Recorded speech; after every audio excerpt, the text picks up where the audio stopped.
అందరికీ నమస్కారం. ఈరోజు ఐవీఎఫ్ అంటే ఏంటి, దాని కాస్ట్ ఎంత, దీని గురించి నేను వివరిస్తాను. ఐవీఎఫ్ అంటే ఇన్ విట్రో ఫర్టిలైజేషన్.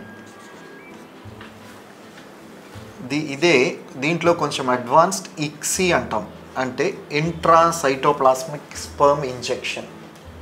సామాన్యమైన భాషలో దీన్ని టెస్ట్ ట్యూబ్ బేబీ అని అంటారు. Test tube baby. ఐవీఎఫ్లో ఏమి చేస్తారు? సాధారణంగా స్త్రీలకు ప్రతి నెల ఒక అండం పరిపక్వమై విడుదలవుతుంది. ఒకసారి రైట్ సైడ్ అయితే ఇంకొకసారి లెఫ్ట్ సైడ్ అండం పరిపక్వమై విడుదలవుతుంది. మనం ఐవీఎఫ్ ఇక్సీలో హార్మోనల్ ఇంజెక్షన్స్ ఇచ్చి ఎక్కువ అండాలు మెచ్యూర్ అయ్యేట్లు చూస్తాం. ఒకటికి బదులు ఒక 8, 10, 12 ఇన్ని ఎగ్స్ మెచ్యూర్ అవుతాయి. ఈ మెచ్యూర్ అయిన ఎగ్స్ ఇంకా 1 అవర్లో రిలీజ్ అవుతాయి, అనగా 1 అవర్లో రిలీజ్ అవుతాయి అనే దానికి ముందు పికప్ చేస్తాం. మత్తిచ్చి అల్ట్రాసౌండ్ గైడెన్స్లో నీడిల్ ద్వారా ఈ అండాలన్నీ బయటకు తీస్తాం. హార్మోనల్ ఇంజెక్షన్స్ వలన ఇవి ఎప్పుడు రిలీజ్ అవుతాయి అనేది కూడా మనం దాన్ని మ్యానిపులేట్ చేసి ఆపొచ్చు. కాబట్టి 23 అవర్స్ ముందు ఇంజెక్షన్ ఇచ్చి ఆ తర్వాత 24th అవర్ స్టార్టింగ్లో ఈ పికప్ అనేది చేసి ఎగ్స్ అన్నీ బయటకు తీస్తాం. ఉదాహరణకు మనకు ఒక 12 ఎగ్స్ వచ్చాయనుకుందాం. ఈ 12లో అన్ని ఎగ్స్ మంచి క్వాలిటీ ఉండకపోవచ్చు. ఒక 8 అలా మంచి క్వాలిటీ ఉండొచ్చు. ఈ ఎగ్స్లోకి హస్బెండ్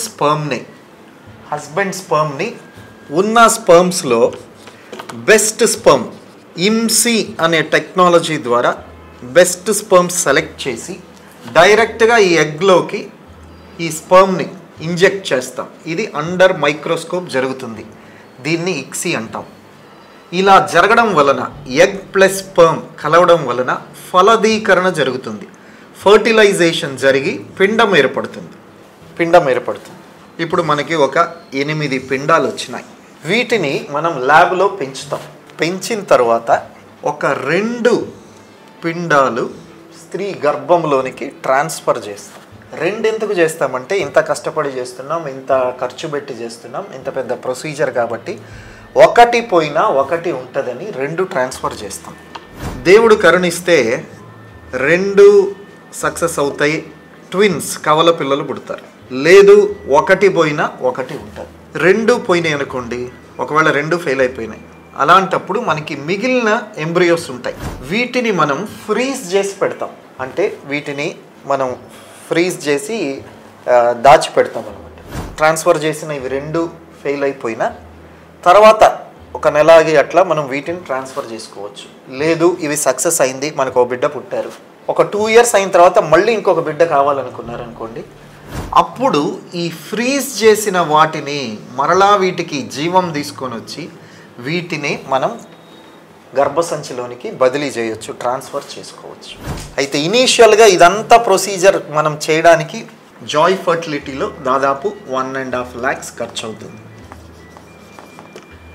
అయితే సెకండ్ టైం చేసుకోవడానికి ఆల్రెడీ ఫ్రీజ్ చేసిన ఎంబ్రియోస్ ఉంటే సెకండ్ టైం చేసుకోవడానికి ఒక 50,000 to 60,000 ఖర్చు అవుతుంది. సో ఐవీఎఫ్ అంటే బ్రీఫ్గా ఇది. ఒకసారి మనం ఈ ఎంబ్రియోస్ని తల్లి గర్భాశయంలోనికి ట్రాన్స్ఫర్ చేసిన తర్వాత ఇంకా న్యాచురల్గా ప్రెగ్నెన్సీ అక్కడే జరుగుతుంది, ఇంకా నార్మల్ డెలివరీ అవుతుంది. సో బ్రీఫ్గా ఐవీఎఫ్ ఇక్సీ గురించి, దాని కాస్ట్ గురించి ఇది. Thank you.